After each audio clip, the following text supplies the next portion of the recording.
Okay. Apparently we're live streaming. Got it. So I got to watch my language. Hope everyone's doing great. Everyone had a great 4th of July and a fantastic Independence Day. I know I did. Watched some movies, chilled out, did some reading. So I think, if anything, the some exciting news is that this Thursday, I am doing an interview with the Carol Roth, author of the new book, The War on Small Business. Very exciting. I have to finish it by Thursday, and I'm already a third through, something like that. Really enjoying it. Pretty damn depressing, I'll tell you that. But it's actually a very, very good book, and it's extraordinarily interesting to see how the government, especially using COVID, just wrecks small businesses to give so many special favors and monies to the bigger, larger businesses. The businesses with government clout, clout with the government, I should say. So it's very good. It's fascinating. It really is, and I'm really enjoying it. So what I'm doing is I'm reading this when I'll have it read, and I'm putting a list of questions together.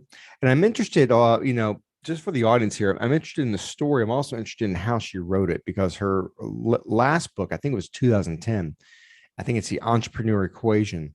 Very, very interesting book. She was basically giving you the reasons of why not to be an entrepreneur. If you think you want to be one, you should read it, because it tells you about the hardships. And in a sense, it's giving you preparation. It's letting you know what's available out there. So I think that's very, very important. But this book is extraordinarily important because it talks about, again, half the economy of small businesses. If you think about it, small business, really is synonymous with independence. And in fact, I put on my Instagram a photo. In fact, I'll pull up right now a photo of one of the pages, and it was just really, really. I'm really enjoying it. And she is, I think, politically, she's an independent, definitely. Not a fan of either party. She's more pro freedom than one is more of a leftist or a rightist. But yeah. So quote. What page is this? Okay, I don't know. Small business presents a huge opportunity for any individual in America to change their lot in life. That's really good. It is wholly intertwined with the American dream. Regardless of their background and family, or even if they arrive in the United States from halfway around the globe, entrepreneurship allows people to take control and build something. Owning a small business empowers individuals. It becomes not just their livelihood, but a big part of who they are. And from Silicon Valley startups to a roadside hot dog stand, entrepreneurs, they embody decentralization and thwart government power, coercion, and control. It goes down a little further, but small business is synonymous with independence. So it's an extraordinarily important book, very, very important book. I think I'm really enjoying it, and yeah. So I'm prepping for this interview, and I frankly, if you have any questions, if you have any questions you think I should be asking her, please tell me. I would love to hear it. I'm checking right now on participants, make sure if anyone joins. Again, this is only my second or third time on YouTube. I'm getting used to this. So yeah, so here's the chat. Nothing's here we go. Great. There we go. I'm all okay. Practicing this, guys. It takes a little time. It takes a little time. You know what I mean? That's what I mean. It takes a little time. What else? What else? Working on the book. God, I've been working on my book for years now, but I made big progress. I found some software that can do an incredible amount of transcription. Very, very. It's first of all, it's accurate transcription, very accurate. I still have to do some double checking, but at a fraction of the going cost. And just let you know, I think the cost right now, the average price per minute is $1.25, I think, for transcription. And I found this for really $5 an hour. It's fantastic. Yeah, it's really cool. So saying that, that's available, uh, using that. And why am I using that? Well, what I'm doing now is I'm actually taking a lot of the courses I've made and I'm applying them. I'm taking them and I'm putting them in the transcription. So in a sense, when I do a course, that's a chapter of my book, which is it's very helpful. Oh Lord, I mean, it's very helpful. And with that, this makes the writing process a lot easier because I get to talk. And as long as I make my slides and I have a good outline and I get to speak, then I take that, get it transcribed, and next thing you know, I have it could be 10 to 15,000 words. And just let you know, if we're out there, if you're interested in knowing this, a nonfiction book, excuse me, a fiction book, the average pages for a fiction book is 60,000, 60. For a business book, it's 30,000.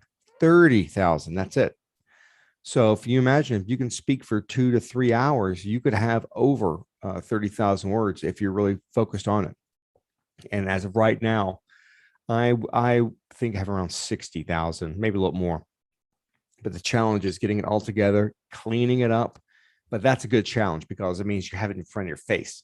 Other times, other times, when people are writing, they're trying to create, I call it like a big chunk of wood. It's like a tree. You chop a tree down, you get this big chunk of wood. Okay, it's there in front of you, but you can carve it, make it into a chair, a desk, whatever you want, but it's right there in front of you. A lot of writers, they have to build that tree piece by piece, piece of bark here, piece of bark here, and they build the insides. And when you do the transcription, you got the whole trunk right here. The damn thing is right here. And it even looks kind of like a desk, kind of. You just got to clean it up, carve it. So it really, really makes the process go a lot faster, a lot faster. So I highly recommend, if you're going to write a book, if you're like me and you have a really hard time sitting down to concentrate, and I tell you, it's extraordinarily hard. It really is, at least for me. If you have that, if you have what I have, that impatience, get a transcription service, figure out what you want to do to write, what subject you have. And again, there's really three things you got to do when you write a business book. What's the problem? Why are you the one to solve it? And how do you solve it? You answer those three questions and you have a book. And what I've done is I've put all my material on one page. And I think 2 years ago, I was with Tantillo Productions, Nick Tantillo. He's local here in Phoenix. Excuse me. Great guy, really talented, does podcasts for a lot of companies. And I sat with him for 4 Saturdays. And what came out of that was, I think that was 5.5 hours worth of video and audio. I'm going to transcribe. So I actually had that sitting on my hard drive. And that's right there is over 50,000 words. It was. And the cool thing was by having a podcaster assist me was that he was able to ask me questions. And that's very important because if you have a point and they ask you a question, that first of all, it tells you that you're not clear in your point. It also allows you to, hit the target from different angles. So, usually if I go for an issue, I'll go right here. But when someone asks you a question, you go, okay, let's go from the left hand, let's go from the right hand, let's go from different angles, different perspectives. And doing that, first of all, it clarifies your message. But second of all, it really helps you think, really helps clarify in your mind what exactly you're saying. So it really is a fun experience. It's hard though. It's hard. It really is. I just have a really tough time with it. But God, as of right now, I probably have over 100 PDF slides ready for this thing. And as I'm writing it, just let you know, as I'm writing it, the slides I've made, I'm talking from the slides. So a lot of these slides will be pictures inside the book. And by talking about them, first of all, I know what you're going to be seeing as the reader. And frankly, it just helps me hone in and drill down what's really, really important. There are a lot of things you could be talking about in the book. There's millions of things you could talk about in the book. The question is, can you drill down to the 3 or 4, 5 essential elements, which are really, really important? And maybe that's per chapter, that's fine. But if you can drill down on those things, which people might be able to remember on their hand, Kevin said this in chapter 3, these 3 things. He said these 4 things. He said these 2 things. If you do that, at least in my book, in my experience, I think you'd be extraordinarily successful in being able to write and storytell, because you remember, you want people to understand what you're saying. You don't want to talk to them. You want to talk, well, you can't really talk with them, but you want them to walk away with a clear and succinct understanding of what you said, and something that they can use. And I think the big trap is a lot of people will see these books as writing a book as a test of their military, or not their military, their intelligence. This is my way to prove I'm smart. Well, the fact is, if you say things to people and they don't understand what you're saying, you're not too smart. You're really not, because the whole purpose of you being there is defeated. So I hope you'll keep that in mind. And really, if anybody ever wants to write a book here, please tell me. I'm interested to know, because they're fun. Now I say book, I mean non-fiction book. Fiction's a whole different beast. It's a big beast. Yeah, it's a lot. It's very difficult, I think. I'm sure all of us could do it, but the fact is, for me, I'm in this world of leadership and strategy. Why not provide a guide, something that can help people, that's clear, succinct, and I think something that is very new, and that's big. It has to be new, especially in my industry. There's just crap everywhere. There's so much. It's just the same old. If you go on LinkedIn, and you will see the same old bromides, unoriginal sayings, the same old stuff that was popular in the 70s and 80s, and people just regurgitate it. Oh my God, that in fact, there's one photo I have seen, there's one meme. Uh, if you don't train people now, or something like, if you don't train people now, they'll leave, or it's like, yeah, you think so? But this thing's been recycled. I've seen like 1,000 people recycle the same damn meme with different authors on it. So, you got to know what industry you're in, what you're working in, I think. And when you know that, when you identify what the standard is, what the situation is in your industry, what the norms are, that allows you to really, really drill down or identify what's very, very important. What's really important. If you know that, then I can give you your niche, or your niche, I ever say it. I can give you your niche, but you have to be really, really, you have to have you really hone in, because sometimes these differences may look tiny, but they could be enormous, enormous. So yeah, so that's my advice from someone who's writing a book, hasn't published it yet, but I'm getting close, getting close.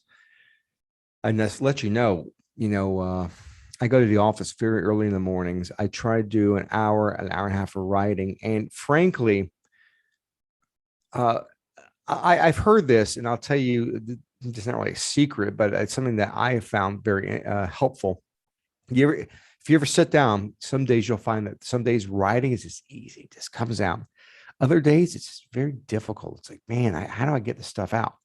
And what's happening is, from my readings and my understanding is, your left and right brain really are in conflict. Some days, I don't know if it's your right brain, maybe it's the more creative side, the right brain, that is. uh, your more creative side, that allows you to create something from nothing. So if you want to create a story or create something from nothing, a new topic, a new page or pages or subject, whatever it is, that part of your brain is working. But to flip to the other side of your brain, your left hand side, which is, I think that's the more detail oriented. So in a sense, one side is very creative, it creates the big picture. The other is really drill down on the detail. And what happens is, from my understanding, really good writers know, or at least can detect in the mornings, or whenever they're writing, what side their brain's on. And sometimes people are prepping themselves. They'll sit down and they'll create something. They got that right side working, and they'll work. And then all that day, though, that's all they do. Maybe 2-3 hours, maybe 4 hours at the most. Creating that kind of stuff is extraordinarily tiring. But when they do that, let's say on a Monday, on a Tuesday, they actually work the opposite side of the brain. They actually go in and start drilling down and cleaning up those big ideas that they were working on. And that's that left side.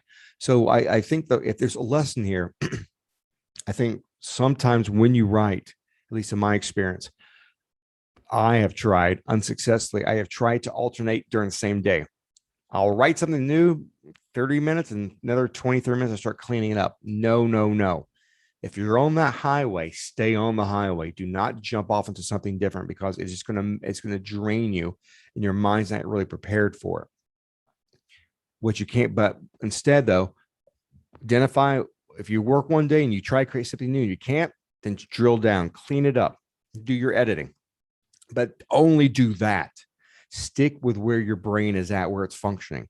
And then the next day, then you can try to flip over to the more creative side. But either way, it's a question of alternating. But either way, you spend one day, you exercise your energy, you do it, you get your rest. And the next day, you can go to something different or you continue. But just keep in mind that I think that could be very, very trying. It'd be very trying, I think. Yeah, very trying. It's very tiring. That's the truth. Hey, since you guys, thank you. I've gotten a lot more followers on this on this channel. I'm very grateful for it. Very curious. What did you think about the interview with Dr. Michael Scheuer? I had a lot of fun. Frankly, I had a hard time sleeping, getting to that because I have always watched Dr. Scheuer and I always wanted to talk to him, and I got to, and that's really cool. So I had some interesting feedback, had some kind of crazy feedback, frankly. And I had one guy who gave me a thumbs down. Like, what the hell is that about? So I thought that was a good interview. Maybe it's those people who aren't really paying attention to what they hear, what they want to hear for 5 minutes and then leave. I don't know. But I have that. So Dr. Scheuer's the two-part interview is up on the site. We have, I posted today, part one of two, an interview with Anthony Tucker Jones, which is just a internationally renowned military historian, written 50 books, half a dozen in half a dozen languages, over 500 articles. He's been on CNN, History Channel. He's been on RT, or he's been on the BBC. He's done it all. Big time guy. Really, really nice guy. And we talked for an hour and 20 minutes. So I have put half of that interview on. So again, please, if you get a chance, watch it. Tell me what you think. You like it, you don't like it. What would you have liked to hear? And frankly, if you stay in contact with me and ask me questions of what you want to hear, maybe some guests, I can do my best. I'll do my best to try to get guests. It's not easy. Everyone's got a schedule. And frankly, the bigger the guests, the harder to get. But I was very, very fortunate to get Dr. Scheuer, Anthony Tucker Jones. That was a cool story. I met him through LinkedIn. And Carol Roth, again, Carol Roth. Boy, I'm very excited. She is just one cool lady, really cool. Yeah, really cool. I'm very, very excited to interview her. Just a real cool personality. Someone you like to have a drink with, or just have a hamburger with, or I don't know. I don't go ball games, but somebody you could probably chill out with and just have fun and just not stuck up. She's made some good money. She's very, very got a great background. And frankly, she's for the small business, for the people who are really struggling. She knows what it means. Her family comes from that. So that's the kind of people I like, real salt to the earth, I guess that's what you might say. And finally, if you guys got any movies or series that you recommend, please tell me, because I'm watching things. And again, if you haven't checked yet, go to the website blackmarketleadership.com. That's blackmarketleadership.com. You get a free membership. And right now, we probably had 50 hours of custom content you could get right now. This stuff that I'll be frank with you, if I was working with a corporate a host or another company, I'd be charging them up the butt for this. So you got stuff right now that you could use, you could watch.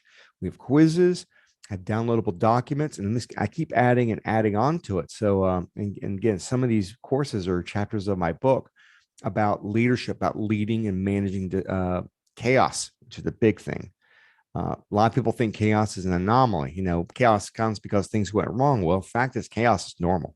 Chaos is absolutely normal. And I think the faster you accept that, the better able you are to help manage it. How do you manage it? Well, you got to read my book. So with that, we've gone for 22 minutes. That's what it says here. Not too bad, not too shabby. Hope everyone is doing great. And if you get a chance, again, check out the website.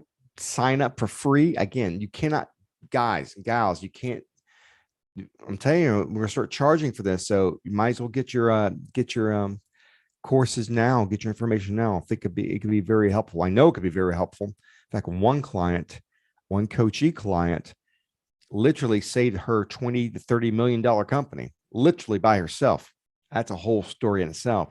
But she told me she took these ideas that we practiced. We've talked not just principles, but like a really how to manage chaos, and she did it. It's going to be a great testimonial, and you'll see her story in the book. So with that, I hope everyone's having a great day. Uh, Take it easy. Leave me some emails. Leave me some notes. Tell me what you want to see, what you don't want to see. Who would you like me to interview? And again, if you could invite your friends, invite some friends. The more people who join this, the better. And that just tells me that what if I have anything to say that you find it interesting and valuable, and if I can support you in increasing your value as a leader, then well, that's what I'm here for. So with that, I bid you all adieu, and then wish me good luck. Wish me good luck on Thursday interviewing Carol Roth, the war on small business, how the government used the pandemic to crush the backbone of America.